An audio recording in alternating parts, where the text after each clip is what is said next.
Hello বন্ধুরা, আপনারা সবাই কেমন আছেন? আশা করি সবাই খুব খুব ভালো আছেন। ভয়েস অফ রহিম চ্যানেলের পক্ষ থেকে আমি সুস্মিতা। ভয়েস অফ রহিম চ্যানেলে সমস্ত রকমের গল্প পেতে এবং শুনতে আমাদের চ্যানেলটা অবশ্যই সাবস্ক্রাইব করে আমাদের পরিবারের একজন হয়ে পাশেই থাকুন। Thank you.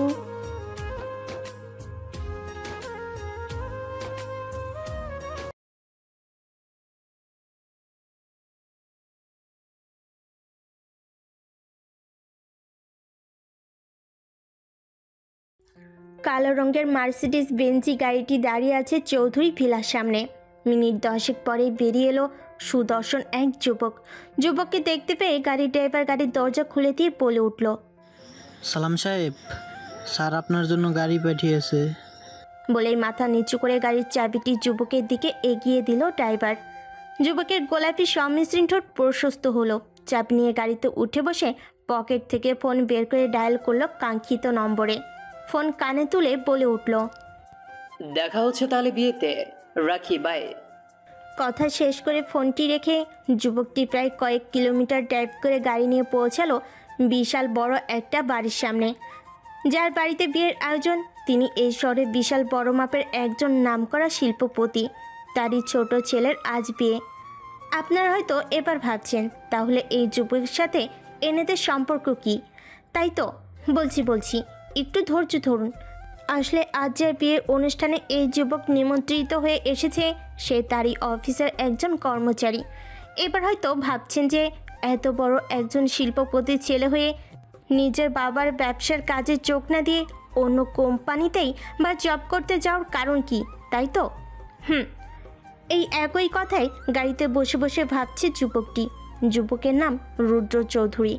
রুদ্র কিছু একটা ভেবে গাড়ির দরজা খুলে গাড়ি থেকে নেমে গিফটটা ক্যারি করে বাড়ির গেট পেরিয়ে গট করে এগিয়ে যেতে লাগলো সে।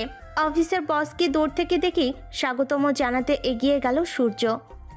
সকলের চোখ তখন আটকে গেল রুদ্রর দিকে। বেশ দামি ব্র্যান্ডের পালিশ করা চকচকে ব্ল্যাক শু, ব্ল্যাক প্যান্ট, ব্ল্যাক শার্ট, তার উপরে মেরুন কালারের ব্লেজার, হাতে ব্ল্যাক কালারের রোলেক্স ঘড়ি, মাথার চুলগুলো জেল দিয়ে বেশ সুন্দর করে সেট করা, চোখ দুটো যেন মায়ের ভরানো, গোলাপি ঠোঁট দুটো হালকা হেসে উঠল সূর্যকে দেখে। বিয়ে বাড়ির মেয়েগুলো চোখ দিয়ে গিলে খেতে লাগলো রুদ্রকে। একজন আরেকজনকে কুতা দিয়ে বলে উঠল, দেখ ছেলেটা কি হট, ইচ্ছে করছে এখনই পটিয়ে বিয়ে করে ফেলি। আরেকজন মেয়ে বলে উঠল, বডিটা পুরো ঋত্বিক রোশনের মতো, মনে হচ্ছে কোনো সিনেমার হিরো। কি ভাবছেন, এত সুন্দর একটা পারফেক্ট ডেফিনেশন তো গল্পের হিরোর জন্যই বরাদ্দ, তাই না? কিন্তু মাঝে মাঝে হিরোকে এন্ট্রি করাতে গেলে যে আগে হিরোর বন্ধুকেও হিরো হতে লাগে, তাই না বলুন? আশা করি এবার আপনারা এই সুদর্শন যুবকটির পরিচয় পেয়ে গেছেন। এবার হয়তো ভাবছেন তাহলে হিরোর এন্ট্রি কখন হবে, তাই তো? তাহলে চলুন গল্পে ফিরি। সূর্যকে এগিয়ে আসতে দেখে রুদ্রর ঠোঁটের কোণে হাসি ফুটে ওঠে। সূর্য তার বসের কাছে এগিয়ে এসে বলে, what a present surprise. Thank you sir, আমার বিয়ের অনুষ্ঠানে গেস্ট হয়ে আসার জন্য। আমি আসলে বিশ্বাস করতে পারিনি যে আপনি আসবেন। এটা আবার কেমন কথা সূর্য? আমি কি কোনো সেলিব্রিটি নাকি যে আমার জন্য এত ফর্মালিটি করতে হবে? সাধারণত আমার হাতে কোনো প্রোগ্রামে যাওয়ার মতো সেই টাইমটা থাকেই না, ইউ নো দ্যাট। তারপরেও তোমার এত করে রিকোয়েস্ট অ্যাকচুয়ালি আমি ফেলতে পারিনি, so I came to your wedding party. Thank you so much sir, আপনার মূল্যবান সময়টুকু আমাকে দেওয়ার জন্য, ইভেন আমাদের এই ওয়েডিং পার্টিতে দেওয়ার জন্য। সময় তো সবে শুরু সূর্য, এই সময়টা শেষ হতে এখনও অনেকটাই বাকি, তাই না? By the way, again no formality please. যতই হোক আপনি আমার স্পেশাল গেস্ট, তাই এইটুকু। দুজনে কথা বলতে বলতে সামনের দিকে এগোচ্ছিল।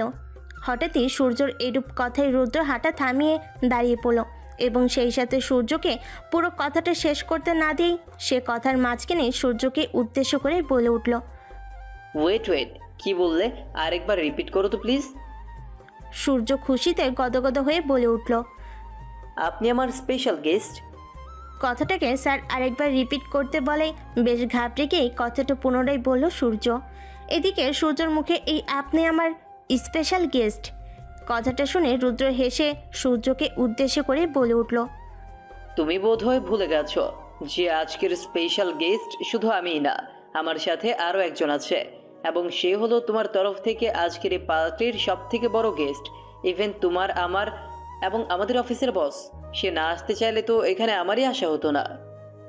বসের কথা শুনে লজ্জিত হয়ে নাক কুঁচকে দুই ঠোঁটের ফাঁকে দাঁত দিয়ে জিভ কাটল সূর্য এবং খুব বিনয়ী কণ্ঠে বলে উঠল, সরি স্যার, আসলে এত সব চাপে এই ব্যাপারটা মাথা থেকে একদম বেরিয়েই গেছিল। I am extremely sorry, but বড় স্যার কোথায়? ওনাকে তো দেখছি না। সেটা তো আমিও বুঝতে পারছি না। আমাকে রেডি হয়ে আসতে বলে এখন দেখছি নিজেই লাপাত্তা। ফোন করলাম এতবার, অথচ ফোনটাও আনরিচেবল। কোথায় যে গেল? বোধহয় রাস্তায় জ্যাম আছে। চলে আসবেন ঠিক। আপনি বরং আসুন, একটু বিশ্রাম করুন, দেখবেন বড় স্যার ততক্ষণে ঠিক চলে আসবেন। রুদ্র কি যেন ভেবে বলল, ওকে চলো। এই বলে রুদ্র এবং সূর্য পাশাপাশি হেঁটে এগিয়ে যেতে থাকলো আবার সামনের দিকে। অন্যদিকে এতক্ষণ ধরে খুবই গোপনীয়তার সাথে দূর থেকে তাদেরকে লক্ষ্য করছিল এক জোড়া তীক্ষ্ণ চোখ। সেই চোখ জোড়া দৃষ্টি শুধু যে তাদের দিকেই সেটা বললেও বোধহয় সেটা ভুল বলা হবে। সেই তীব্র তীক্ষ্ণ চোখ দুটো পরখ করে যাচ্ছে গোটা বিয়ে বাড়িটাকে এবং সেখানে উপস্থিত কিছু নির্দিষ্ট ব্যক্তিদেরকে। এত বড় বিয়ে বাড়ির সাথে শহরের নামকরা বিজনেসম্যানের ছোট ছেলে বিয়ের অনুষ্ঠান, আর তাতে এলাহি সব আয়োজন থাকবে না তা কি করে হয়?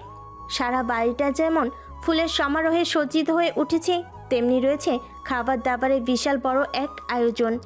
একদিকে যেমন tea stall, coffee stall, chicken kebab, paneer seekh kebab, chicken pakora, chicken chowmein, French fry, momo, তেমনি অন্যদিকে রয়েছে জিলাপি, নানান রকমের সুস্বাদু সব মিষ্টি সন্দেশ, বিভিন্ন ফ্লেভার পেস্ট্রির সাথে মিষ্টি পান। না না, ঠিক জমলো না, তাই না? বিয়ে বাড়িতে যত যাই খাবার দাবার থাকুক, যদি ফুচকা না থাকে তাহলে বিয়ে বাড়িটা কি জমে? ফুচকা ছাড়া বিয়ে বাড়ি একেবারেই অসম্পূর্ণ। আর তাই তো আরেকদিকে ফুচকা, ভেলপুরি, আইসক্রিম, মকলেট সহ সব কিছুরই আয়োজন করেছেন সূর্যের বাবা ইকবাল খান। এবার ভাবুন তবে, বিয়েতে ডেজার্ট আইটেমেরই অবস্থা যেখানে এত বিশাল, সেখানে ডিনারের আয়োজন কতখানি হতে পারে? প্রতিটা স্টলে স্টলেই যেন লোকজনের ভিড় অসামান্য। তারপরও ফুচকার স্টলের সামনে যে পরিমাণে নিমন্ত্রিতদের উপচে পড়া ভিড়, তা দেখে ফুচকাও হয়তো নিজের জন্য এতখানি গর্ব করতে শুরু করে দিয়েছে। অলরেডি দুটো বড় বড় ব্যাগ ভর্তি ফুচকা এতক্ষণে শেষ হয়েও গেছে, তারপরও ভিড় যেন কিছুতেই কমছে না। অন্যদিকে লেহেঙ্গে পরে সেজে গুজে যেন হিমশিম খেয়ে উঠেছে তনি। কোনোভাবে নিজেকে সামলে তড়িঘড়ি করে চলেছে খাওয়ার স্টলের দিকে। সাজগোজ নিয়ে সে অতটাও কনসার্ন নয়। এক কথাই বলতে গেলে এসবে সে এখন অভ্যস্ত নয় একেবারেই। তারপরও এ বাড়ির ভাবি বলেছে তার দেবরের বিয়েতে খুব করে সাজতে হবে, যাতে সবার চোখ আটকে যায় ওর সাজ দেখে। আর সেই সাজ দেখে যদি কোনো এক রাজকুমারের মন চুরি হয়ে হারিয়ে যায়, তাহলে সে এসে তার মনটাকে ফেরত পেতে চাইবে, সাথে ওকেও নিয়ে যেতে চাইবে তার সাজানো গোছানো স্বপ্নপুরীতে। এমনটাই আকর্ষণীয় ভাবে সাজতে বলেছিল সেই ভাবি। সে শুনে তনি খানিক মুচকি হাসির সাথে ভাবির করা আদেশকে গুরুত্ব দিয়েছিল বটে, তবে এসবে ওর বিন্দু মাত্র কোনো মনোযোগ নেই। তো ভাবির এক প্রকার জোড়াজুড়িতেই এই সাজ সেজেছে সে। একটা সময় ও সাজতো ঠিকই, তবে সেই সাজ ছিল কোনো একজনের জন্য, কিন্তু আজ সেও নেই। তাই আর এসব সাজগোজে ওর অত ধ্যানও নেই। কি আর হবে এসবে? কারোর যদি পছন্দ হয় তাহলে এমনিই হবে। কেউ যদি তার সাজানো গোছানো স্বপ্নপুরীতে এসে নিয়ে যেতে চায় তাকে, তবে সাধারণ বেশভূষাতেই যাবে, বাইরের সাজগোজ নয়। সাজানো গোছানো মনটা সুন্দর হওয়াটাই আসল, এটাই বিশ্বাস করে তন্নি। যদিও বিয়ে করার একেবারে ইচ্ছে নেই, তার কারণ যাকে তার রাজকুমারী হিসেবে লাগবে সেই তো নেই তার স্বপ্নের রাজ্যে, তাই এসব নিয়ে অত ভাবে না সে। তবে যাই হোক, ফুচকা কিন্তু তার বেশ পছন্দের, তাই বেশ তাড়াহুড়ো করে ফুচকার স্টলে অন্যদের সাথে নিজেও ভিড় জমাতে এগিয়ে আসছে সে। আর এদিকে তার কাজল কালো দুটো হরিণীর মতো টানা টানা চোখ, উঠতে থাকা ছেড়ে দেওয়া রেশমি চুলের অবাধ্যতা, নুট লিপস্টিকে আঁকা তার দুটি ঠোঁট, ঠোঁটের কোনায় হালকা হাসির আভা, আর হালকা পিঙ্ক কালারের লেহেঙ্গার সাথে সেজে ওঠা এই তনি নামক পরীটাকে দেখে সত্যি সত্যি যে কোনো এক রাজকুমারের মন হারিয়ে গেছে। তার তীক্ষ্ণ চোখ দুটি যে স্থির হয়ে গেছে তার বলার ভাষা রাখে না। মনে মনে সে ভাবছে, ইস, সময়টা যদি এখানে স্থির হয়ে যেত। মন পাখিটা যেন গেয়ে যাচ্ছে। तुमको पाया है तो जैसे खोया हूँ। টনি বহু কষ্টে লেহেঙ্গা সামলে ফুচকার স্টলের সামনে এসে হাজির হলো। এসে এই বাড়ির বড় ছেলের বউ সানার দেখা পেল। চলো ভাবি, আমরা ফুচকা খাই। সে মন্দ বলিসনি, বেশ করে ঝাল দিয়ে খেতে কিন্তু বেশ হবে। চলো শুরু করি তাহলে, আর দেরি কেন? এই মোনা, চল আমরা সবাই মিলে ফুচকা খাই। মনে হচ্ছে সানা ভাবির একমাত্র বোন। মেয়েটা অনেক সুন্দরী, কিন্তু দেমাগিও বটে। ফুচকার কথা শুনেই মুখ বিকৃত করে মোনা বলে উঠল, ফুচকা আর আমি এইসব থার্ড ক্লাস মার্কা জিনিসই মোনা খাই না, বুঝলি? এইসব 2 টাকা সস্তা জিনিস খেতে কি আমি আমার দামি লিপস্টিকের টাচেস নষ্ট করব নাকি আজও? খাবার জিনিস নিয়ে এভাবে কথা বলতে হয় না মোনা। তো তোমরা খাও না, কে ধরে রেখেছে? আমি জাস্ট আমার অপিনিয়ন শেয়ার করলাম। বলে মুখ ঝামটা মেরে অন্য জায়গায় চলে গেল। অন্যদিকে রুদ্র স্যারের সাথে সূর্য তার পরিবারের সবার আলাপ করিয়ে দিচ্ছে এক এক করে। প্রথমেই সূর্য রুদ্রকে তার বাবার সাথে পরিচয় করিয়ে দেওয়ার জন্য নিয়ে এলো। স্যার, উনি আমার বাবা ইকবাল খান। বাবা, উনি আমার boss Rudra Chowdhury. Hello uncle, nice to meet you. Hello ইয়াংম্যান, নাইস টু মিট ইউ। তুমি এসেছো, খুব খুশি হয়েছি। সূর্যের কাছে তোমার অনেক প্রশংসা শুনেছি, আজ সামনাসামনি দেখে ভালো লাগছে। আপনাকেও আমার দেখার অনেক শখ ছিল, আজ পূরণ হলো। কিছু বললে? আসলে শুনতে পাইনি। নো স্যার, কিচ্ছু বলিনি, আসছে। বলে সূর্যকে নিয়ে প্রস্থান করলো। ইকবাল খান এই লোকটা বাইরে দিয়ে যতটা নম্র ভদ্র, ভেতর ভেতর ঠিক ততটাই শয়তানি আর চালাকিতে ভরা। অবশ্য হবে বাই না কেন, এত বড় বিজনেসম্যান বলে কথা। বাইরে আর 10টা লোকের সাথে প্রতিদিন ওঠা বসা, টাকার দেমাগ যেন তার উঠতেই বসতেই। নিজেকে একজন মন্ত্রী থেকে কম কিছু ভাবেন না। এদিকে ইকবাল খান রুদ্রর সাথে যেভাবে হেসে হেসে কথা বলছে তা দেখে হঠাৎই একজনের বুকটা মোচড় দিয়ে ওঠে। হঠাৎই তার 8 বছর আগের কথা মনে পড়ে যায়। ফ্ল্যাশব্যাক। ছেলেটির বয়স তখন 21। খুব সাদাসিধে আর নম্র ভদ্র ছিল ছেলেটি। বাড়ির মেজ সন্তান হলেও কেউ তাকে দেখতে পারতো না। তার বাকি 2 ভাই অযথাই তাকে বাবার থেকে মার গালমন্দ শোনাতো। একদিন হঠাৎই ইকবাল খানের লকার থেকে 10,000 টাকা পাওয়া যাচ্ছিল না। ছেলেটির মা সহ বাকি 2 ভাই এসে জানায় টাকাগুলো ওই নিয়েছে। বিশ্বাস করো, আমি টাকা নেইনি। এতগুলো টাকা দিয়ে কি করব আমি? আসলে আমি টাকা নেইনি। তুই টাকা নিয়েছিস, আমরা দেখেছি। আমরা কি মিথ্যে বলছি নাকি? জোচ্চোর কোথাকার, আজ তোকে শিক্ষা দেব আমার লকার থেকে টাকা চুরি করার। বলেই 2 গালে ইচ্ছে মতো থাপড়াতে লাগলো আর ব্যঙ্গ করে বলতে লাগলো, আমার বাকি 2 ছেলে মতো তো হতে পারিস নি, হয়েছিস তো চোর আর মিথ্যাবাদী। কেন যে ওই দিনেই তোকে মেরে ফেললাম না, সেই আফসোস এখন জন্ম ভরে ভোগ করতে হবে। ভিখারি রাস্তার ছেলে কোথাকার, কি যে আপদ জুটেছে বাড়িতে, আর সহ্য করা যাচ্ছে না। দূর হয়ে যা আমার সামনে থেকে, তোর চেহারা দেখলেও আমার ঘেন্না লাগে। বলে একদলা থুতু ফেলেন। নিজের বাবার মুখে এসব শুনে লজ্জায় অপমানে কষ্টে ছেলেটি মাটিতে লুটিয়ে পড়ল। বাড়ির প্রত্যেকটা সদস্য দাঁড়িয়ে দাঁড়িয়ে তামাশা দেখছে আর মুচকি মুচকি হাসছে। কেউ ছেলেটিকে বাঁচাতে আসছে না। বাসে চিল্লাচিল্লির আওয়াজ পেয়ে দৌড়ে আসেন ইকবাল খানের বাবা ফজলুল খান। তোরা কি মানুষ? ছেলেটাকে এভাবে মেরে অপমান অপদস্থ করছিস, আর বাড়ির প্রত্যেকটা মানুষ এভাবে তামাশা দেখে যাচ্ছে। তোদের কি ওপরওয়ালার ভয় নেই? উপরে যিনি আছেন ঠিক তোদের একদিন ঠিক বিচার করবে, তোরা দেখে নিস। বলেই লুটিয়ে পড়া ছেলেটিকে হাত ধরে টেনে তুললেন আর বাড়ির সবার উদ্দেশ্যে বললেন, তোমাদের সকলের তামাশা দেখা হলে চলে যেতে পারো এখান থেকে, নিমক হারামের দলেরা। এরপর ছেলেটিকে বলে ওঠেন, কোন অপরাধে এভাবে মেরেছিস ওকে? তুই আমার সাথে আয় দাদু ভাই। এরা কেউ মানুষ না, সব অমানুষ আর জানোয়ারে ভরে গেছে এই বাড়ি।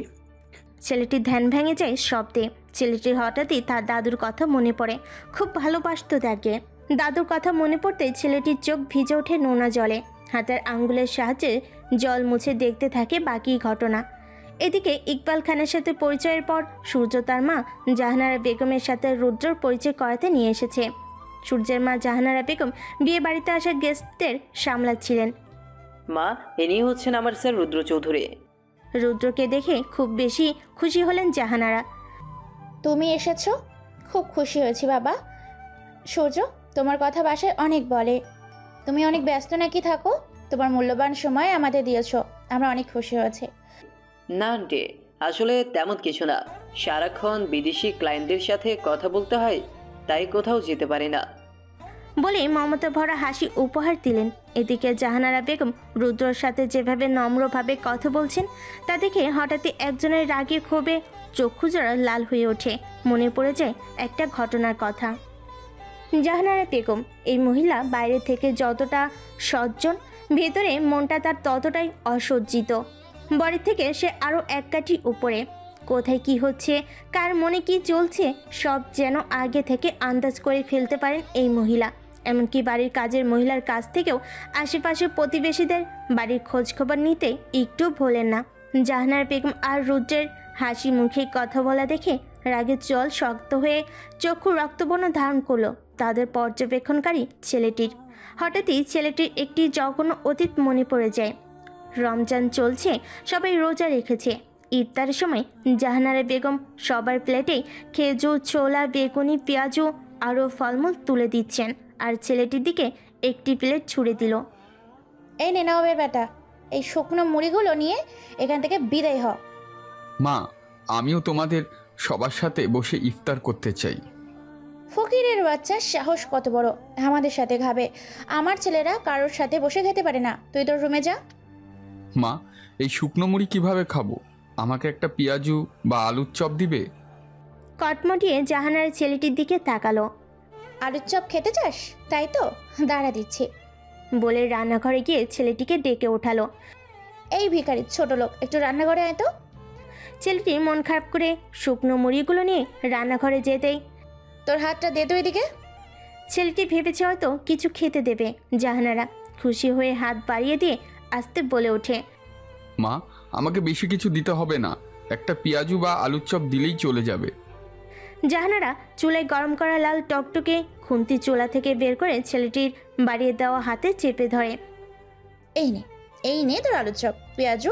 শালা ছোট লোকের বাচ্চা, সারাদিন জ্বালিয়ে মারিস, খালি খাই খাই করা সারাদিন না। ছেলেটির গগন বিদারী চিৎকারে সকলে যেন খুব আনন্দ পেল। ইকবাল খান বলে উঠল, আরও বেশি করে চপ খাওয়ার শখ মিটিয়ে দাও জাহানারা, যাতে করে ভবিষ্যতে কোনো খাবার দেখলেই আজকের কথা মনে পড়ে বলেই হো হো করে হেসে উঠল। এদিকে ফজলুল খান বাইরে থেকে এসে চিৎকারের শব্দ পেয়ে দৌড়ে ডাইনির রুমে আসেন। এসে যেন দৃশ্য দেখে তাতে তার চোখ কপালে উঠে যায়। চিল্লিয়ে ওঠেন ফজলুল খান, বৌমা, এ কি করলে তুমি? এটা যা করেছি বেশ করেছি, সারাদিন খালি এটা খাবো ওটা খাবো, তাই খাবার শখ মেটালাম। তুমি কি মানুষ বৌমা? তাহলে কি মনে হয় আমাকে আপনার কাছে? অমানুষ আর জানোয়ার মনে হয়। কোনো পুরুষের পক্ষে তো এসব করা সম্ভব না। ছেলেটি কি এমন অপরাধ করেছে যে এভাবে হাতটা পুড়িয়ে দিলে? চুপ করুন, ঘরে একটা আপদ জুটিয়ে দিয়ে বসে আছেন, আবার সেই আপদের হয়ে আমার সাথে ঝগড়া করছেন। লজ্জা লাগে না আপনার? ইকবাল, তোর বউকে মুখে লাগাম দে, সে কিন্তু সীমা ছাড়িয়ে যাচ্ছে। সীমা তো তুমি ছাড়িয়েছো বাবা, অযথা একটা বাইরের ছেলের জন্য আমাদের সাথে মিছিমিছি ঝামেলা করছো। তার চেয়ে চুপচাপ ইফতার করো, ঝামেলা করো না। শুনুন বাবা, আপনাকে অনেক সম্মান দিয়েছি, আর পারবো না। আপনার এই ঘাটের মাওয়াটাকে নিয়ে আমাদের ঘাট থেকে বিদায় হয়ে দু চোখ যেদিকে যায় সেদিকে চলে যান। বৌমা, তুমি এত বড় কথাটা আমাকে বলতে পারলে? হ্যাঁ বললাম, এবার কি করবেন আপনি? বাবা যাও তো এখান থেকে, সারাদিন রোজা রেখে এসব ঘ্যানঘ্যানানি শুনতে ইচ্ছে করছে না। ছেলে আর ছেলের বউয়ের এমন অপমান সহ্য করতে না পেরে বৃদ্ধ ফজলুল খান ছেলেটির হাত ধরে তার রুমে নিয়ে চলে গেলেন। ছেলেটির হাত জ্বলে যাচ্ছে, নীরবে সে শুধু অশ্রু বিসর্জন দিচ্ছে। ফজলুল খান একটা মলম বের করে খুব যত্ন সহকারে ছেলেটির হাতে মালিশ করে দেয়। দাদু, ওরা কেউ আমাকে দেখতে পারে না, সারাক্ষণ আমাকে অপমান করে আর গালাস দেয়। আমার অনেক কষ্ট লাগে দাদু। বলে ফুপিয়ে কেঁদে ওঠে ছেলেটি। ফজলুল খান ছেলেটিকে বুকে জড়িয়ে পিঠ হাঁটে বলে ওঠে, সুসন্তান জন্ম দিতে পারিনি রে দাদু, কুসন্তান হয়েছে। আর সবাইকে লাই দিয়ে খারাপ বানিয়েছি। তুই কাঁদিস না, একদিন দেখবি সবাই তোকে খুব ভালোবাসবে। ছেলেটির চোখে জল মুছে পোড়া হাতে মুড়ি খাওয়া শুরু করতেই ব্যথায় শব্দ করে ওঠে। দিনে দিনে ছেলেটির ওপর জাহানারা, ইকবাল আর তার দুই ছেলের অত্যাচার বাড়তেই থাকলো। এছাড়া পান থেকে চুন খসলেই গালাগাল তো দিতই, সাথে হাতও তুলত। এসব দেখে একদিন ফজলুল খান তার ছেলে ইকবাল খানের কক্ষে এলেন। কি ব্যাপার বাবা, এই অসময়ে আমার ঘরে কি চাই তোমার? তোর সাথে কিছু কথা সারতে এসেছি। কি কথা, ঝটপট বলে ফেলো, আমি খুব ব্যস্ত আছি। আমি ছেলেটিকে নিয়ে এই বাড়ি থেকে চলে যেতে চাই। সে কি কথা, ছেলের জন্য তুমি বাড়ি ছাড়বে কেন? তার চাইতে রাস্তার ভিখারিকে রাস্তায় ফেলে দাও, তাহলে তো ঝামেলা চুকে যায়। দায়িত্ব বড়ই ভয়ানক জিনিস বাবা। আমি আমার দায়িত্বের অবহেলা করে ওপারে গিয়ে জবাব দিতে পারবো না। বুড়োটা যদি সত্যি চলে যায় তাহলে তো সমাজে মান সম্মান নষ্ট হবে, আর বাড়িটাও বুড়োর নামে। না না, এই কিছুতেই হতে দেওয়া যাবে না, যেভাবে হোক বাবাকে আটকাতে হবে। তোমার বউয়ের কাছে আমি আজকাল বোঝা হয়ে গিয়েছি। কারো বোঝা হয়ে এই ফয়জুল খান থাকবে না, আর ছেলেটি আমার সাথেই থাকবে। আচ্ছা, ছেলেটা থাকুক, তোমাকে কোথাও যেতে হবে না, খালি ওকে বলবে আমাদের সামনে যাতে না আসে। এরপর ছেলেটা এক প্রকার চুপচাপ ঘরে কোণে পড়ে থাকতো, খুব দরকার ছাড়া বাইরে বের হতো না। একদিন ছেলেটি দুপুরবেলা খুব পানি পিপাসে পায়। সে লুকিয়ে লুকিয়ে ডাইনিং রুমে আসে। বাসার সবাই ভাত ঘুম দিয়েছে। হঠাৎই ছেলেটির হাত থেকে পানির গ্লাসটি পড়ে ভেঙে যায়। অমনি জাহানার আর তার দুই ছেলে দৌড়ে আসে। আরে ছোট লোকের বাচ্চা, করছিস কি? দিলি তো দামি গ্লাসটা ভেঙে। মা ইচ্ছে করেই করেছে ওইটা। তোমার শখের গ্লাস ইচ্ছে করে ভেঙে সাধু সাজছে। দেবো নাকি কয়েক গা লাগিয়ে? বুড়োটা এখন বাড়িতে নেই, ইচ্ছে মতো মার এই গরিবের বাচ্চাটাকে। আমাকে মেরো না প্লিজ, আমার খুব জ্বর এসেছে, আমি আর কখনো পানি খেতে আসবো না, আমাকে মাফ করে দাও তোমরা। আমার মায়ের পা ধরে ফ্লোরে মাথা ঠেকিয়ে কাঁদ, তখন ভেবেচিন্তে দেখবো তোকে ছেড়ে দিব নাকি কেলাবো। মা, আমাকে ক্ষমা করে দাও, আমার ভুল হয়েছে, আমি আর কখনো তোমাদের কিছু ধরবো না। জানালা লাথি মেরে ছেলেটিকে ফেলে দিয়ে তার ছেলেদের উদ্দেশ্যে বলে উঠল, ওকে ইচ্ছে মতো মারবি, যতক্ষণ না জ্ঞান হারাবে ততক্ষণ মারবি। দুই ভাই মায়ের আদেশ পেয়ে ইচ্ছে মতো পিটিয়ে ছেলেটিকে অজ্ঞান করে ফেলেছিল সেই দিন। আরে আর মারিস না, ছেলেটাকে মরে যাবে, একটু তো দয়া কর। এর চাইতে দামি গ্লাস তোর মাকে কিনে এনে দেব, আর মারিস না। কি ভাইয়া, এই বুড়োটাকেও দিব নাকি 2-3 ঘা? না, বুড়োটা চোট নিতে পারবে না, অক্ষা পাবে, পরে দেখবি আরেক ঝামেলা। নিজের নাতনিদের মুখে এমন কথা শুনে বৃদ্ধ ফজলুল কেঁদে কেঁদে ছেলেটিকে তুলে নিয়ে রুমে চলে যায়। বর্তমান আজ এসব ভাবতে ভাবতেই সেই ছেলেটির চোখে জল চলে আসে। দাদু ওর জন্য কত কষ্টই না সহ্য করত, কত অপমান মেনে নিত। এদিকে সূর্য তার বড় ভাইকে খুঁজতে চলেছে স্যারের সাথে আলাপ করবে বলে, কিন্তু কোথাও খুঁজে পাচ্ছে না তাকে। এই ফাঁকে রুদ্র আবার তার বন্ধুকে কল করলো, কিন্তু না, তাকে পেল না ফোনে। আরে ছেলেটা গেল কোথায়? কখন থেকে ফোন দিচ্ছি, পাওয়াই যাচ্ছে না। তাই আর কোনো উপায় না পেয়ে সূর্যর ওয়াইফকে গিয়ে গিফটটা দিয়ে দিল। আমাদের বসের পক্ষ থেকে আপনার জন্য ছোট্ট একটা গিফট। ধন্যবাদ। রুদ্র গিফট দিয়ে এক পাশে গিয়ে একটু বসলো। অন্যদিকে রুদ্র দেওয়া ওই ব্যাগটা কি গিফট আছে তা দেখার জন্য জাহানার বেগম ব্যাগ থেকে গিফটটা বের করলো, একটা জুয়েলারি বক্স। বক্স খুলতেই তো সে অবাক।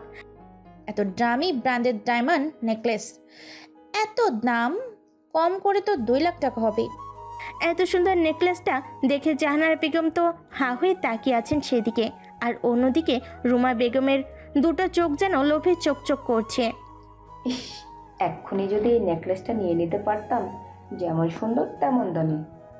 এখন আপনার হয়তো ভাবছেন রুমা বেগম কে, কি তার পরিচয় পর্বে তো অবশ্যই আসবে, কিন্তু তার আগে ওই যে দেখুন, আপনাদের সাথে কথা বলতে বলতে ওইদিকে আরজু খান চলে এসেছে। আরজু খান এই শহরের নামকরা পুলিশ অফিসার, এসিপি আরজু খান। নামে কাজে সেরা হলেও মনটা তার একেবারেই দয়া মায়াহীন, সাথে স্বার্থপর একজন মানুষ। কেবলমাত্র নিজের ভালোটুকুই সে বোঝে।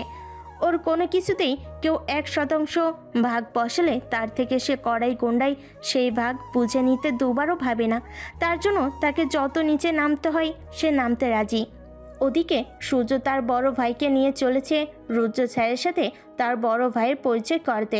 যদিও রুদ্র একে খুব ভালো করে চেনে, এই শহরের অনেক বড় বড় ইভেন্ট এনাকে দেখেছে, তারপরও সে কথা আর মুখ থেকে বের করতে চাইল না সে, কারণ এদের বাড়ির কোনো সদস্যদের উপরে রুদ্রর কোনো ইন্টারেস্ট নেই।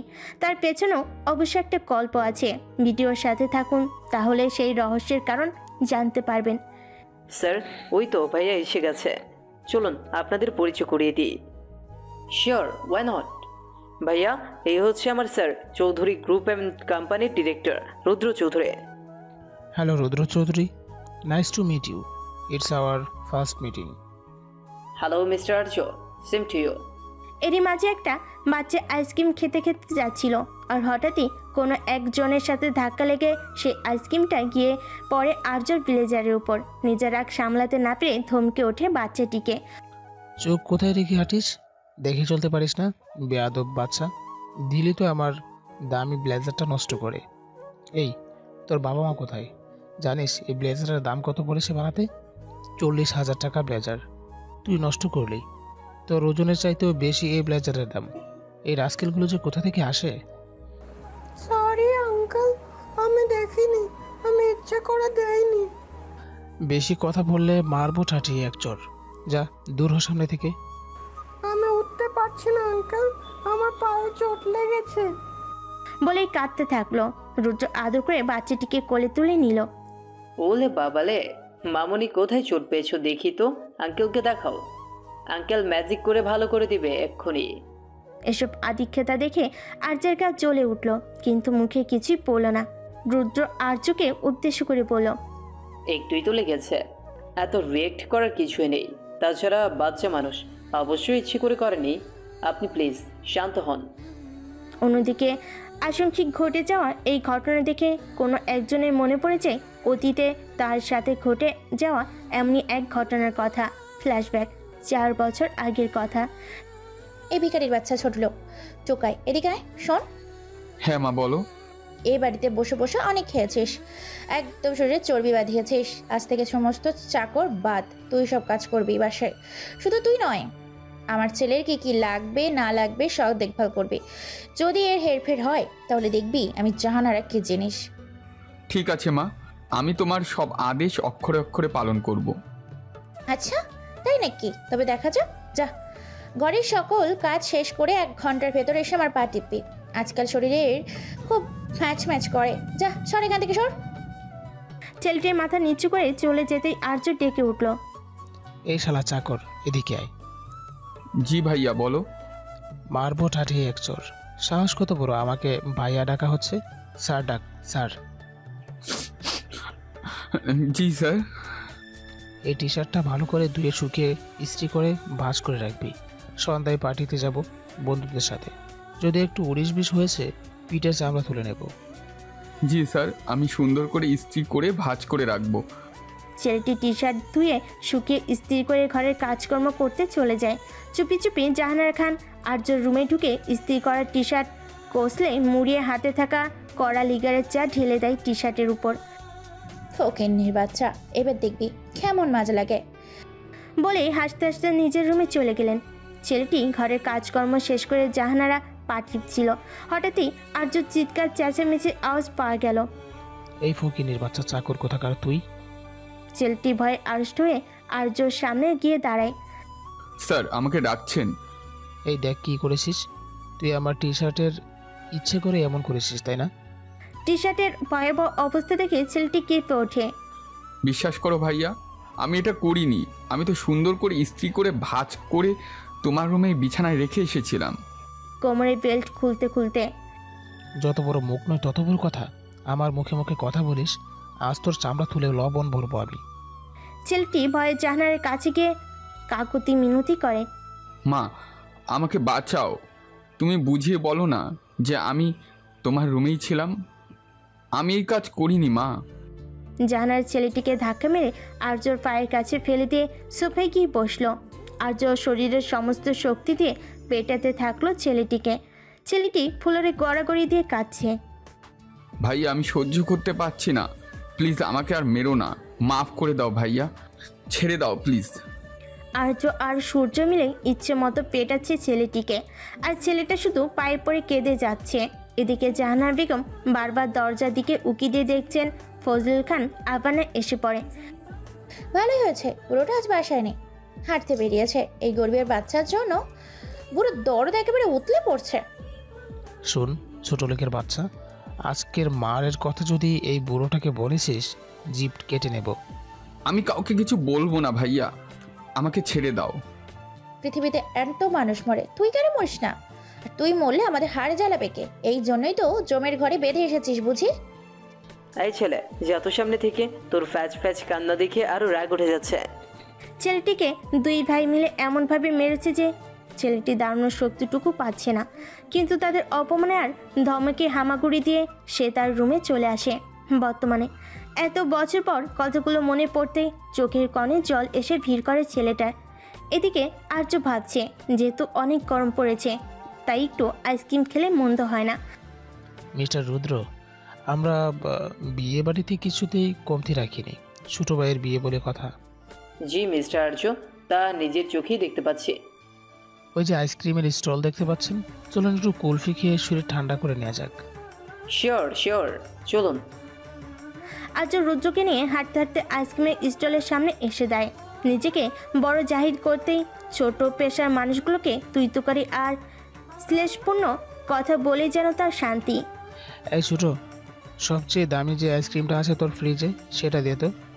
জি স্যার, এক্ষুনি দিচ্ছি। ছেলেটার কণ্ঠ রুদ্রের কাছে একটু চেনা চেনা মনে হলো, তবুও আইসক্রিম স্টলের ভিড়ে রুদ্র এসব গায়ে মাখল না। আইসক্রিমওয়ালা ছেলেটি একটি আইসক্রিম পাশে থাকা বাচ্চাটাকে দিতেই হুঙ্কার দিয়ে উঠল আর্য। এই বেয়াদবের বাচ্চা, আমি তোর কাছে আগে আইসক্রিম চেয়েছি আর তুই বাচ্চাদের কেন দিলি? এত বড় স্পর্ধা তোর, তুই জানিস আমি কে? আর্যর এমন আচরণে অবাক থেকে অবাকাতর হয়ে গেল রুদ্র। আর্যকে শান্ত করতে রুদ্র বলে উঠল, আরে আরে, করছেন কি? বাচ্চাটি আগে এসেছে হয়তো। এবার আইসক্রিমওয়ালা ছেলে বলে উঠল, স্যার, বাচ্চাটি অনেকক্ষণ ধরে লাইনে দাঁড়িয়েছিল, তাই আমি ওকে আগে আইসক্রিম দিয়েছি। তাই বলে বাবা মা তুলে গালিগালাজ দেবেন? গালাগাল দিয়েছি, বেশ করেছি। বেশি কথা না বলে আমার আইসক্রিম দে। তোর সাথে বক বক করতে করতে আমার আইসক্রিম খাওয়ার রুচি চলে গেল। ছেলেটি দ্রুত দুটি দামি কোন আইসক্রিম তুলে দিল রুদ্র আর আর্যের হাতে। মিস্টার আর্য, চলুন আইসক্রিম খেতে খেতে সামনের ওই এরিয়াটাতে যাওয়া যাক। আচ্ছা চলুন। অন্যদিকে তনি সানা ভাবির সাথে এসেছে ফুচকা খেতে। সকলের মতো ওরা ভিড় জমিয়েছে ফুচকার স্টলে। ভাবি, চলো একটা প্রতিযোগিতা হয়ে যাক। কি প্রতিযোগিতা? কে কয়টা ঝাল বেশি দিয়ে ফুচকা খেতে পারে। যে জিতবে সে পাবে 2000 টাকা। ওকে, শুরু করা যাক। দেখবি আমিই জিতবো। মামা, বেশি করে ঝাল দিয়ে ফুচকা বানাতে থাকেন, আমরা খেতে থাকবো। ফুচকাওয়ালা প্লেটের পর প্লেট ফুচকা সাজাচ্ছে, আর এদিকে তনি আর সানা একের পর এক সাবার করছে। ঝালে দুজনের অবস্থা বেকায়দা। তনির চোখ থেকে জল পেয়ে পেয়ে গাল গড়িয়ে পড়ছে। এদিকে সানা ভাবিরও চোখের জল নাকের জল এক হয়ে যাচ্ছে। হঠাৎই ওদের দুজনের দিকে আটকে যায় সেই তীক্ষ্ণ দুই জোড়া চোখ। সানা ভাবি আজ নীল শাড়ি পরেছে। তীক্ষ্ণ চোখের অধিকারী মনে মনে ভাবছে, নীল শাড়িতে ভাবিকে আজ ভীষণ সুন্দর আর গর্জিয়াস লাগছে, কোনো মডেলের থেকে কম নয়। ভাবি খুব মিষ্টি স্বভাবের এবং খুবই মিষ্টি মনের একজন মানুষ, একদম মায়ের সমান, যাকে সব কথা শেয়ার করা যায় মন খুলে, কোনো রকম কোনো দ্বিধাদ্বন্দ্ব ছাড়াই। ফ্ল্যাশব্যাক। ছেলেটা কেবলই কলেজ থেকে এসে হাত মুখ ধুয়ে খাবার খুঁজতেছিল, কিন্তু পাতিলে কোনো খাবার অবশিষ্ট নেই। বিষণ্ণ মুখে নিজের বরাদ্দকৃত রুমে ফিরে যেতেই সেই রুমে প্রবেশ করলো সানা ভাবি। হাতে তার বড় একটি থালা। ভাবি, তুমি আমার রুমে, আর তোমার হাতে কি? আজ ভাবি তোর জন্য কি এনেছি দেখ। ছেলেটি চোখ চকচক করে উঠল। থালা ভরা হরেক রকমের মজার খাবার। তুই ইলিশ পোলাও আর রোস্ট পছন্দ করিস বলে নিজ হাতে রেঁধে তোর জন্য আগেই লুকিয়ে রেখেছিলাম। তোর প্রিয় লেগ রোস্ট আর ডিমের কোরমাও আছে। নে ধর, তাড়াতাড়ি খেয়ে প্লেট দিয়ে দে। ভাবি, তোমাকে আমার কাছে কখনোই ভাবি মনে হয় না, মনে হয় তুমি আমার মা। সানার চোখে জল জমল। বিয়ের এত বছর পরও সন্তান জন্ম দিতে পারেনি সানা। তাকে মা বলে ডাকার মতো কেউ নেই। ছেলেটির মুখে মা সম্বোধন শুনে খুশিতে কেঁদে ফেলল সে। হয়েছে, তোর অনেক পাম দেওয়া, এবার তাড়াতাড়ি খেয়ে আমাকে উদ্ধার কর দেখি। ছেলেটা খুশি মনে বড় বড় লোকমা মুখে তুল। ভাবি, তোমার রান্না সবচেয়ে সেরা, অমৃতের মতন স্বাদ। তোর পড়াশোনা কেমন চলছে? সামনে তো এক্সাম, হাতে টাকা পয়সা আছে কিছু? তুমি একদম চিন্তা করো না ভাবি, আমি ঠিক টপ রেজাল্ট করব, তুমি শুধু দেখে নিও। কোনো মেয়েকে ভালো লাগে? প্রেমে টেমে পড়েছিস নাকি? ছেলেটা মুচকি এসে মাথা ঝাঁকালো। 4 তলার রুমা আন্টির মেয়ে তিন্নি আছে না, ওকে আমার বেশ পছন্দ। ঘটকালি করবো নাকি তোর হয়ে? করতেই পারো, দেবর বলে কথা, কিন্তু কোনো পয়সা পাবে না কিন্তু। পয়সা লাগবে না, বিনিময়ে মাঝে মাঝে শুধু মা বলে ডাকবি। ভাবি, মেয়েটা অনেক সুন্দর, প্লিজ ওকে পাইয়ে দেওয়ার ব্যবস্থা করে দাও না। দেবরের আর টর্চ হয়েছে না দেখছি। বলে হেসে উঠল। হঠাৎই ধুম করে কক্ষে প্রবেশ করলো জাহানারা বেগম। কিসের এত আনন্দ খুশি এখানে? বৌমা, এই ছোট লোকের ঘরে তোমার কি কাজ? আর এই ভিখারি এই খাবার কোথায় পেয়েছে? মা, দয়া করে ওকে সারাক্ষণ এভাবে ভিখারি ছোট লোক বলবেন না প্লিজ, ও কষ্ট পায়। হঠাৎ রুমে রেগে মেগে প্রবেশ করলো আর্য। কিসের এত কথাবার্তা এই রুমে? আর এই ছেলের সামনে পোলাও রোস্ট কে দিল? কে আবার দেবে? তোর আদরের বউ আমাদের লুকিয়ে এই ছোট লোকটাকে সোহাগ করে বসিয়ে বসিয়ে খাওয়াচ্ছে আর হি হি করে হাসছে। ছেলেটি ভাবিটিকে বাঁচানোর জন্য বলে উঠল। ভাবির কোনো দোষ নেই, আমি এই খাবার চুরি করে এনেছি। আর্য খাবার ভর্তি প্লেট নিয়ে বাইরে ছুঁড়ে মারল। মুহূর্তের সকল নিস্তব্ধতা ভেঙে ঝনঝন শব্দে ভরে গেল খান ভিলা। কিসের এত নাটক চলছে এখানে? বাড়ি থেকে এসেও একদণ্ড শান্তি পাওয়া যাবে না? আপদ বিদায় না হলে মরেও করবে না শান্তি। বৌমা, যাও তো এক কাপ চা করে আনো। এসব কীর্তন শুনতে শুনতে মাথাটা খুব ধরেছে। জি বাবা, যাচ্ছি। সানা মাথায় ঘোমটা তুলে চা আনতে কিচেনে চলে গেল। আর্য ছেলেটির কাছে গিয়ে শার্টের কলা ধরে বিছানা থেকে দাঁড় করালো। ঘরে বসে বসে পোলাও কোরমা গেলা হচ্ছে, গেলাচ্ছি দাঁড়া বলে ঠাটিয়ে এক চড় মারল। ভাইয়া প্লিজ মেরো না, আমি আর কখনো পোলাও মাংস খাবো না। তোমরা খেয়ে খাবার অবশিষ্ট থাকলেই খাবো, না থাকলে না খেয়েই থাকবো। আজকের মতন মাফ করে দাও ভাইয়া। বাবা, কি যে এক আপদ জুটিয়েছে বাড়িতে, এর জন্য কোথাও গিয়ে শান্তি পাচ্ছি না। কবে দিবি তুই আমাদের মুক্তি? এত অপমান পরেও কেন পড়ে আছিস সেখানে? বাবা, মা, ভাইয়া, আমি তোমাদের অনেক ভালোবাসি। তোমাদের ছেড়ে আমি কোথাও গিয়ে থাকতে পারবো না। দয়া করে আমাকে ছেড়ে দিও না প্লিজ। ভালোবাসার জন্য তো তুই এখানে পড়ে আছিস না। তুই এখান থেকে গেলে নবাবের মতো চলতে পারবি না, রাস্তায় ভিক্ষার থালা নিয়ে বসতে হবে। এর জন্যই আরাম রেখে যেতে যাচ্ছিস না। সানা হঠাৎই রুমে চা নিয়ে এসে আর্যের কথাগুলো শুনতে পায়। সে তাচ্ছিল্যপূর্ণ কণ্ঠে বলে ওঠে। খুব আরামে থাকতে দিচ্ছে তোমরা ওকে। ভিখারি, ছোট লোক, গরিব ছাড়া তো সম্বোধনই করো না। আর নবাব, নবাব হলেতে ওর ঠিক মতো খাবার দাবার থাকতো, ভালো পোশাক থাকতো, শরীরে ফুলের টোকাও পড়তো না। তোমরা তো সকলে মিলে ওকে প্রতিদিন নানাবিধ নির্যাতন করে চলেছ। আর্য, তোর বউকে থামতে বল, নাহলে কিন্তু আমার থেকে খারাপ কেউ হবে না বলে দিলাম। আর্য হঠাৎই সানার গাল চেপে ধরে দাঁতে দাঁত পিষে বলে উঠল। একটা বাচ্চাও তো এখনো পয়দা করতে পারিসনি, আর এদিকে ছোট লোকের বাচ্চার সাথে এসে ফষ্টি নষ্টি করছিস। ওকে জড়িয়ে একটা বাজে কথাও বলবে না, ওর মতো ছেলেই হয় না। তাই নাকি? স্বামীর মুখে মুখে তর্ক করিস, এই রাস্তার ছেলের জন্য দিনে দিনে বহু স্পর্ধা শিখেছিস। ছেলেটা হঠাৎই আর্যের পায়ে পড়ে বলে উঠল। ভাবিকে ছেড়ে দাও ভাইয়া প্লিজ। ভাবির সামনেও যাব না আমি আর। ভাবির কষ্ট হচ্ছে, ছেড়ে দাও ভাইয়া। ভাবির প্রেমে খুব মজেছিস দেখছি। হ্যাঁ, এসব নোংরা কথা একদম বলবেন না মা। 100বার বলবো। কি করবি তোরা? আমার থেকে যখন ছেলেটার জন্য এত দরদ, তাহলে ওর সাথেই থাক এখন থেকে। ভাবি প্লিজ, আমার রুম থেকে চলে যাও। আমি আর কখনো তোমার সাথে কথা বলবো না। তোমরা সবাই চলে যাও এই রুম থেকে। এই সবাই চলে আয় এই ভিখারির ঘর থেকে। আর খেয়াল রাখবি এই রাক্ষসটা যেন 2 দিন কোনো খাবার না পায়। বর্তমান সানা আর তনি দুজনে 40টি করে ফুচকা খেয়েছে। কেউ কাউকে হারাতে পারেনি। তাদের ফুচকা খাওয়া দেখে আশেপাশের মানুষের ভিড় লেগে গেছে। একদল তনিকে হাততালিতে উৎসাহ দিচ্ছে, অন্য দল সানাকে। এরই মধ্যে সানার মা রুনা খান তাদের দেখা দেখি ফুচকা খেতে চায়। তোরা এখানে এভাবে ফুচকা খাচ্ছিস, আমিও খাবো। মামা, দ্রুত আন্টিকেও বেশি করে ঝাল দিয়ে ফুচকা দিন। কি ব্যাপার মা, তুমি খাবে ফুচকা? তোমার ছোট মেয়ের মতো তোমারও তো লিপস্টিক উঠে যাবে। হঠাৎই একটা বাচ্চা বোতল থেকে পানি খাবার সময় রুনা খানের দামি শাড়ির উপর ফেলে দেয়। দিলি তো আমার সাজার শাড়ি 12টা বাজে, মরার জন্য জায়গা পেলি না, আমার উপরে এসে পড়লি। বলে শাড়ি ঝাড়তে ঝাড়তে ফুচকা খাওয়া বাদ দিয়ে ওয়াশরুমের দিকে রওনা দিলেন। আরে মা, কোথায় যাচ্ছ? মা, আমার কথাটা তো শোনো। রুনা খান কারোর কোনো কথা শুনলেন না। তার আর ফুচকা খাওয়া হলো না। রুনা খানকে এমন নাস্তানাবুদ হতে দেখে কেউ কেউ হেসে উঠল ফিক করে। মনে পড়ে গেল তার একটি ঘটনা। ফ্ল্যাশব্যাক। রুনা খান বাইরে থেকে দেখতে যতটা সুন্দর, তার ভেতরটা ততটাই খারাপ। যেমন লোভী তেমন শয়তান, মনে হিংসা আর বিষে পুরো বিষাক্ত। এমন একটা জঘন্য মহিলা কি করে সানা ভাবির মা হতে পারে সেটাই ভেবে পাচ্ছে না নিরীহ ছেলেটি। ভাবি বিয়ের পর থেকে তপলি তপলা গুটিয়ে এ বাড়িতে বসতি করেছেন এই বদ মহিলা। বাড়িতে একদিন সূর্যের জন্মদিনে পার্টি ছিল।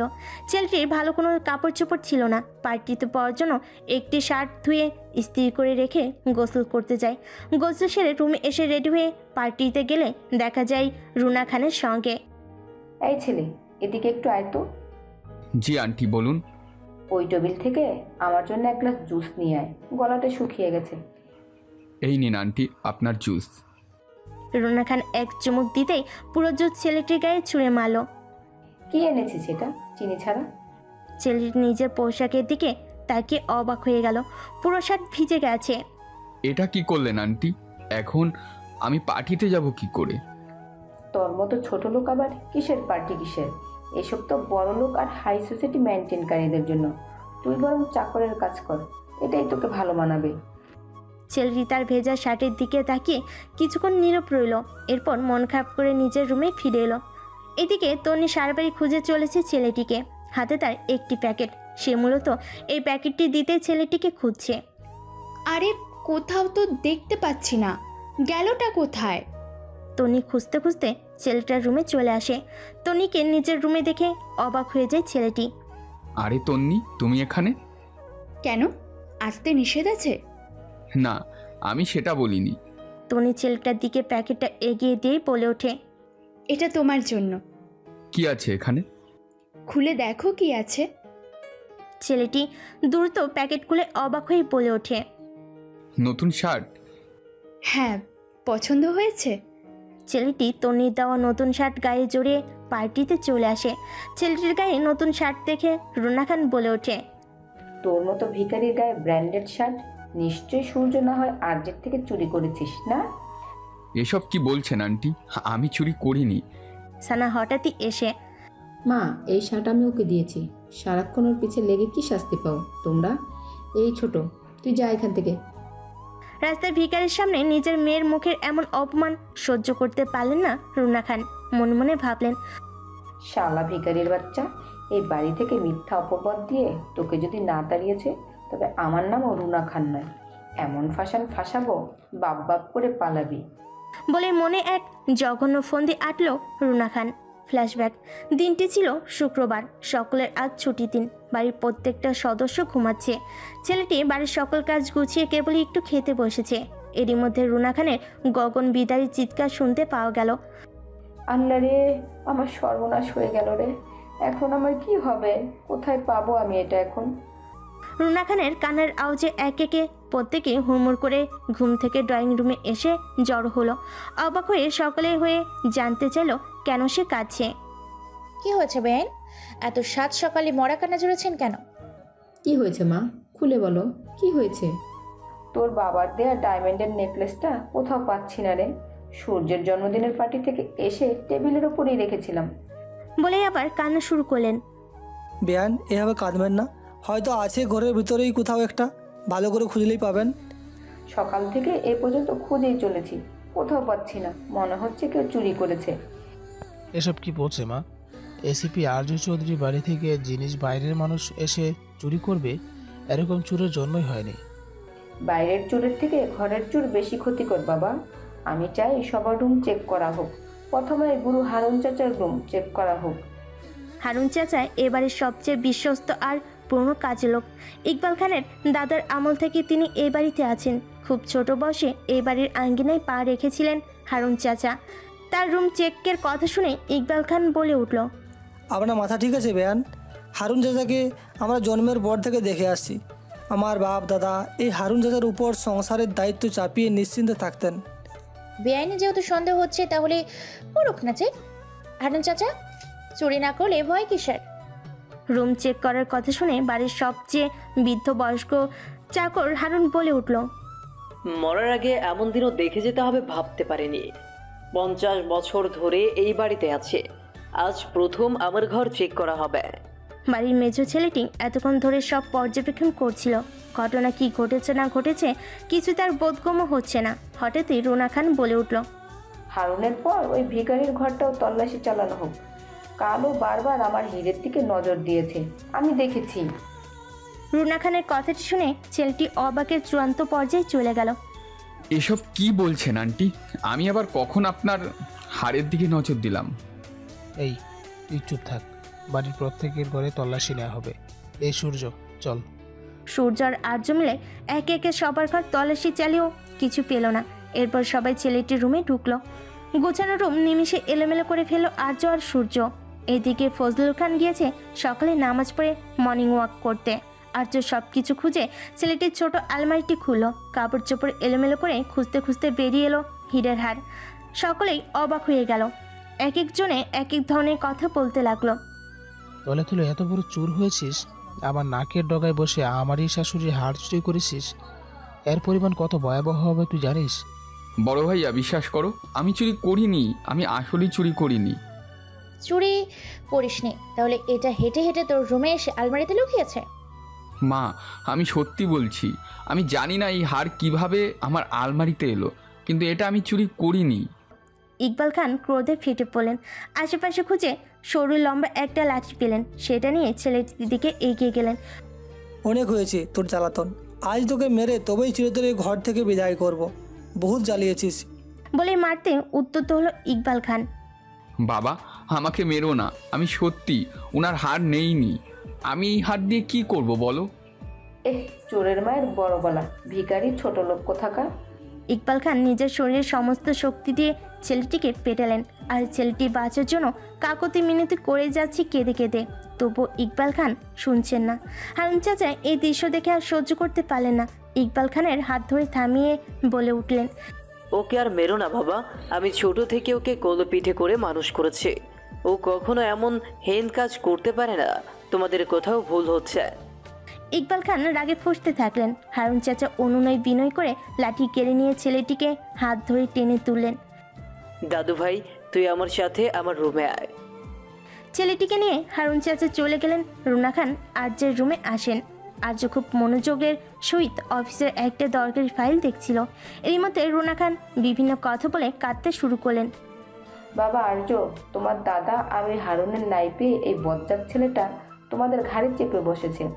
কোন দিন দেখবে আলমারি থেকে সোনা দানা টাকা পয়সা সব কিছু নিয়ে পকার পার হয়েছে। তাই বলে কি আজকে এই আপদ বিদায় করো? চেষ্টা তো কম করছি না মা, আঠার মতো লেগেই আছে, কোনোভাবেই ঘর থেকে বের করে যাচ্ছে না। শোনো বাবা, একটা গোপন কথা বলি। এই ছেলে সুযোগ পেলে সানার সাথে হাসি মশকরা করার সুযোগ খোঁজে। মাঝে মাঝে তো ঠাট্টার ছলে গায়ে হাতও দেয়। তাই বলছি বাবা, এভাবে ঝামেলা ফেলে রেখো না, না হলে একদিন দেখবে। রুনা খানকে কথা শেষ করতে না দিয়ে রক্তচক্ষুনে আর্য তার দুতলার কক্ষ থেকে হনহন করে বেরিয়ে সিঁড়ি বেয়ে নিচে নেমে এলো। আর্য যাবার পানে দৃষ্টি দিয়ে রুনা খান হা হা করে হেসে ওঠেন। বারুদে আগুন লাগিয়ে দিয়েছি, এখন নিমিষে জ্বলে খাক হবি ভিখারি কোথাকার।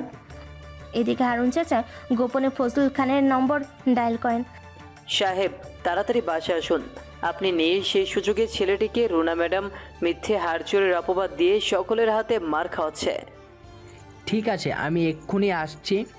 হঠাৎই আর্য ছেলেটির রুমে প্রবেশ করে। শার্টের কলা ধরে এলো পাথারি থাপড়াতে থাকে। শালা জোচ্চুর, সুযোগ পেলে আমার বউয়ের গায়ে হাত দেয়। কি বলছো এসব ভাইয়া? ভাবির গায়ে হাত দেবো কেন? আমি তো ভাবিকে মায়ের চোখে দেখি। তোর চোখে আমি উপরে ফেলবো আজ। কি করছো তুমি? ওকে আর মেরো না, ও মরে যাবে। তোমরা সবাই ওকে পেয়েছোটা কি? আর্য ছেলেটিকে ছেড়ে দিয়ে সানার চুলের মুঠি ধরে ফেল। কেন রে, নাগরের জন্য খুব মায়া হচ্ছে বুঝি? তোকে আর তোর নাগরকে আজ একসাথে জ্যান্ত পুঁতে ফেলবো। জাহ্নারা বেগম দু চোখ ভরে এই দৃশ্য উপভোগ করছেন আর মনে মনে ভাবছেন, বেশ হয়েছে, এই দুজনকে দেখলেই মনের জ্বালা ধরে। এখন একটু শান্তি লাগছে। আর্য হঠাৎই সানার গালে সজোরে চর মারতেই হাত উপরে তোলে। নিমিষে ফজলুল খান আর্যের হাতের কবজি ধরে আর্যের দুই গালে কষিয়ে দুইটা থাপ্পড় মারে। ঘটনার আশঙ্কাতায় সকলে অবাক হয়ে যায়। জাহানারা তার ছেলের এমন অবস্থা দেখে ভাষা হারিয়ে ফেলেন। কি শুরু করেছিস তোরা জানোয়ারের দল? তোদের জন্য ঘর থেকে একটু বেরো হতে পারবো না। ঘর থেকে বেরোলেই তোদের যুদ্ধ শুরু হয়ে যায়। তুমি জানো তোমার আদরের নাতি এই ভিখারি ছেলেটাকে কি করেছে? না, জানি না। বল কি করেছে? আর্যের শাশুড়ির হীরের হার চুরি করেছে এই জোচ্চোরটা। আর তোমার নাত বউ সেই চুরির হয়ে সাপ গাইছে, সেই জন্য আর্য একটু মেরেছে আর কি। ফজলুল খানের পায়ে রক্ত মাথায় উঠে গেলে ইকবাল খানের মুখে এসব শুনে এরপর নিজেকে শান্ত করে বলে উঠলেন, কে বলেছে তোদের যে ও গলার হার চুরি করেছে? তোরা নিজের চোখে দেখেছিস? হার ওর আলমারি থেকে পাওয়া গেছে বাবা। হার পাওয়া গেলেই সে চোর হয়ে গেল? শাক দিয়ে আর তো মাছ ঢাকা যায় না বাবা। তুমি চুপ করো বৌমা, আমি তোমার সাথে কথা বলছি না। আর হার ও চুরি করেনি। হার আর্যের শাশুড়ি ওর রুমে রেখে এসেছে, আমি নিজ চোখে দেখেছি। কথাটি শুনে ছেলেটি সহ সবাই অবাক হয়ে যায়। ফজলুল খান আবার বলতে শুরু করেন, আমার বাড়ির মানুষ ছেলেটিকে দেখতে পারে না সম্পত্তি বন্টনের ভয়ে। তো রুনা খান, আপনি কেন ওকে দেখতে পারেন না? ওর সাথে আপনার কিসের শত্রুতা? রুনা খান আমতা আমতা করতে লাগলো। হঠাৎই সানা এসে রুনা খানের হাত চেপে ধরে বলে উঠল, মা, তুমি সত্যি এই কুৎসিত কাজটা করেছো? এই নিরীহ ছেলেটির সাথে এমন জঘন্য কাজ কিভাবে করলে তুমি? আজকে তোমার এই জঘন্য কাজের জন্য সকলে ওকে কিভাবে মারলো? আমি তো আপনাকে কিছুই করিনি আন্টি, তবে কেন সকলের সামনে আমাকে চোর সাজালেন? বেয়ান, এই কাজটা আপনি ঠিক করেননি। এর সাথে আমাদের ঘরের সম্মান জড়িত। জাহানারা সব কিছু দেখে কপাল কুঁচকে দাঁড়িয়ে থাকলেন এক পাশে। আর্য, তোর শাশুড়িকে বল আজই এই মুহূর্তে আমার বাড়ি থেকে বের হয়ে যেতে, না হলে আমি দারোয়ান ডেকে ঘাত ধাক্কা দিয়ে ওনাকে বের করে দেব। আসলে আমার ভুল হয়ে গেছে, আমি বুঝতে পারিনি। আপনারা আমাকে ক্ষমা করবেন প্লিজ। বেরিয়ে যাও ওই বাড়ি থেকে মা। আমার শ্বশুর বাড়িতে অনেক থেকেছো তুমি। আমার মনে হয় তোমার এখন নিজের সংসারে ধ্যান দেওয়া উচিত। ব্যাগপত্র গুছিয়ে চলে যান বেয়ান। মেয়ের শ্বশুরবাড়িতে মায়ের থাকা শোভনীয় দেখায় না। আপনি কি যাবেন নাকি আমি দারোয়ান ডেকে টেনে হিঁচড়ে বের করব? সকলের অপমানে লজ্জায় মাথা নত করে রুনা খান কাঁদতে কাঁদতে পেরিয়ে গেল। সানা মাথা নিচু করে ছেলেটির কাছে এলো। ছোট, তুই আমাকে ক্ষমা করে দিস। ভাবি তোর জন্য কিছুই করতে পারিনি। আমার মায়ের হয়ে তোর কাছে ক্ষমা চাচ্ছি। আমি কিছুই মনে করিনি ভাবি। তুমি প্লিজ আমার সামনে মাথা নত করো না, তাহলে আমার নিজের কাছেই আমি ছোট আর অপরাধী হয়ে যাব। শোন, তোদের প্রত্যেকের উদ্দেশ্যে একটা কথা বলি। আমি খুব শীঘ্রই আমার সমস্ত সম্পত্তি ভাগ করব। সেই হিসাবে এই ছেলেটাও আমার সম্পত্তির ভাগ পাবে। তাই ভবিষ্যতে কেউ ওর প্রতি কোনোরূপ খারাপ আচরণ করবে না। এসব কি বলছো বাবা? এই ভিখারি কেন আমাদের সম্পত্তির ভাগ পাবে? দাদু, আমার কিছুই চাই না। আমার কোনো টাকা পয়সা সম্পত্তি কিছুরই দরকার নেই দাদু। আমার সম্পদ আমি কাকে দেব না দেব সেটা আমি ভেবে দেখব। বেশ ভালো হয়েছে, বুড়োটা অবশেষে সম্পত্তি লিখতে রাজি হয়েছে। একবার সম্পত্তি বুঝে পেলেই এক তুড়িতে সব ভিখারিকে বাড়ি ছাড়া করে দিব। সম্পত্তি বন্টনের কথা শুনে সকলের মনে খুশির আমেজের উদয় হলো। প্রত্যেকে ফজলুল খানের উপর খুশি হলো। আবার ছেলেটাকে সম্পত্তির ভাগ দেবে শুনে একটু বিরক্ত হলো বটেও। ফজলুল খান ছেলেটির নাম ধরে ডেকে উঠল, চল দাদু ভাই, আমার সাথে রুমে আয়। ছেলেটি ফজলুল খানের সাথে খুঁড়িয়ে খুঁড়িয়ে ফজলুল খানের রুমে চলে এলো। আচ্ছা দাদু, তুমি কি করে দেখলে রুনা আন্টি আমার আলমারিতে হার রেখেছে? ছেলেটির শরীরে মরম লাগাতে লাগাতে ফজলুল খান বলে উঠলেন, আমি সত্যিই কিছু দেখিনি। আমি তো শুধু আন্দাজ করে বলেছি উনি যে এরকম নির্দিষ্ট একটা কাজ করবে আমি ভাবতেও পারিনি। কিন্তু বাড়ির প্রত্যেককে যে তোকে ফাঁসিয়ে বাড়ি থেকে ভাগাতে চাইছে এটা ঠিকই আন্দাজ করতে পেরেছিলাম। খুব লেগেছে তোর, তাই না দাদু ভাই? আমি এসবে অভ্যস্ত হয়ে গেছি দাদু ভাই। হঠাৎই জাহানার ফজলুল খানের রুমে ভালো ভালো খাবার আর কিছু ওষুধ নিয়ে প্রবেশ করলো, যা দেখে ফজলুল খান আর ছেলেটা অবাক হয়ে গেল। সূর্য আজ কোন দিকে উঠেছে বৌমা? এত এত ভালো খাবার নিয়ে তুমি আমার রুমে? বাবা, এটা ওর জন্য। যথার্থ এই কথাগুলো মার খেলেই বলবে। আসলে মুখ গুজে কেঁদে ফেললো। অতিভক্তি যে চোরের লক্ষণ এটা তো জানো বৌমা নাকি? রুমে হঠাৎই ইকবাল খান প্রবেশ করলো। বাবা সত্যিই আমি আজকের ঘটনার জন্য লজ্জিত। তুমি আমার উপর রেগে থেকো না প্লিজ। আর্য আর সূর্য এসে ছেলেটির কাছে মাপ চাইল। হারুন চাচা মনে মনে ভাবলেন, নির্ঘাত এদের মনে কোনো শয়তানি চলছে, না হলে সবাই মিলে এত তাড়াতাড়ি এত ভালো হয়ে যাবার তো কথা না। ফয়জুল খান মনে মনে সবই বুঝলেন, কিন্তু মুখে কিছুই প্রকাশ করলেন না এবং কাউকে কিছুই বুঝতে দিলেন না। মনের ভাবনা মনে রেখে সকলে নিখুঁত অভিনয় দেখে যেতে লাগলেন। দাদু, আমি শুধু একটি কথাই বলতে চাই, ছোটকে যেন সম্পত্তি ভাগের সময় ঠকানো না হয়, সবার মতোই ওর ভাগটা যেন সমান হয়। নাতিবয়ের এরূপ আচরণে ফয়জুল খান খুব খুশি হলেন। সানার মাথায় হাত বুলিয়ে অনেক অনেক দোয়া করলেন বৃদ্ধ ফয়জুল খান। হঠাৎই একটি বাচ্চা ছেলেটাকে ধ্যান ভাঙল ছেলেটি তার অতীত থেকে ফিরে কাজে মন দিল। এদিকে রুদ্রকে নিয়ে সূর্য তাদের ঘরে ভেতর যায়, আর সৌভাগ্য হোক বা দুর্ভাগ্যবশত রুদ্র দাদুর ঘরেই ঢুকে পড়ে। সেখানে যে কেউ ঢুকেই না তা দেখি বোঝা যাচ্ছে। ঘরের চারপাশে মাকড়সের জাল আর ধুলাবালিতে ভরা। ওখানে একটা ছবিতে একজন বৃদ্ধ লোক, তার পাশে একটা ছেলের ছবি ছিল। রুদ্র সূর্যকে উদ্দেশ্য করে প্রশ্ন করে, এটা কার রুম? আর যাদের ছবি দেখা যাচ্ছে এরা কারা? ওনারা কোথায় এখন? সূর্য প্রশ্নটা শোনো না শোনার ভান করে দাঁড়িয়ে থাকলো। কি ব্যাপার সূর্য, একটা প্রশ্ন করেছি, শুনতে পাওনি? রুদ্র বারবার সূর্যকে জিজ্ঞেস করে যাচ্ছে যে ছবিতে যে বৃদ্ধ আর একটি ছেলেকে দেখা যাচ্ছে, এনারা কোথায়? সূর্য তত এড়িয়ে যাবার ভান করে। অবশেষে রুদ্র গলায় কাঠিন্য ভাব এনে জিজ্ঞাসা করলো, তোমাকে সেই কখন থেকে একই প্রশ্ন বারবার করে চলেছি, উত্তর দিচ্ছ না কেন? সরি স্যার, আমি খেয়াল করিনি। ছবির বৃদ্ধ লোকটি আমার দাদু। তো বিয়ে বাড়িতে কোথাও ওনাকে দেখছি না কেন? কিভাবে দেখবেন স্যার? বছর দুয়েক আগে হার্ট অ্যাটাকে মারা গিয়েছে দাদু। বৃদ্ধের মৃত্যুর সংবাদ শুনে খুব কষ্ট পেল রুদ্র। এরপর পাশে থাকা ছেলেটির বিষয়েও জানতে চাইল। যদিও রুদ্র জানে পাশের ছেলেটিকে, তবুও সূর্যের মুখ থেকে উত্তর শোনার খাস জাগলো তার। এদিকে রুদ্রের বারবার এই ছেলের সম্পর্কে প্রশ্ন শুনে শরীরে জ্বালা ধরে গেল। অবশেষে এক প্রকার রাগ দেখেই বলল, ওর নাম তুর্য, দাদুর চাকর ছিল। ওকেও কোথাও দেখছি না কেন? জানি না, ও মরে গেছে। বলে হনহন করে কক্ষ থেকে বের হয়ে গেল সূর্য। সূর্যের এমন ক্রুদ্ধ আচরণে বাঁকা হাসল রুদ্র। হঠাৎই রুদ্রের ফোন ভাইব্রেশন হতে লাগলো। পকেট হাতে ফোন বের করতে স্ক্রিনে কাঙ্ক্ষিত ব্যক্তির নম্বর দেখে ঠোঁটের হাসি প্রশস্ত হলো রুদ্রের। ফোন কানে তুলে রুমের এক কর্নারে গিয়ে বলে উঠল, এই কোথায় তুই? বিয়ে বাড়িতে এসে থেকেই খুঁজে চলেছি তোকে, কিন্তু কোথাও পাওয়া যাচ্ছে না তোকে। চিন্তার কিছু নেই রুদ্র, আমি এই বিয়ে বাড়িতেই আছি কোথাও একটা। সুযোগ পেলেই ঠিক তোর সামনে আসবো। ঠিক আছে, রাখছে।